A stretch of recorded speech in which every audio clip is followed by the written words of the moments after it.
তো বন্ধুরা, উজানি মাদ্রাসার মাহফিলের ফল বাজারে দেখতেছেন কি সুন্দর সুন্দর আপেল, কমলা। এদিকে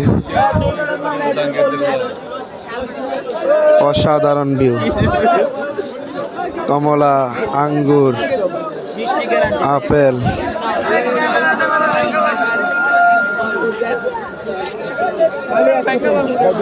ওয়াও, অসাধারণ অসাধারণ অসাধারণ অসাধারণ ফল। এই যে 150 গ্রা লাগাইছে কমলা, 150 গ্রা লাগাইছে। ভাই কত করে লইলেন আপনি? 100 টাকা করে, 100 টাকা। এই দেখুন কি ভিড় মানুষের, ফলের দোকানে অনেক ভিড়। ওই যে দেখছেন কিভাবে লাগাইছে।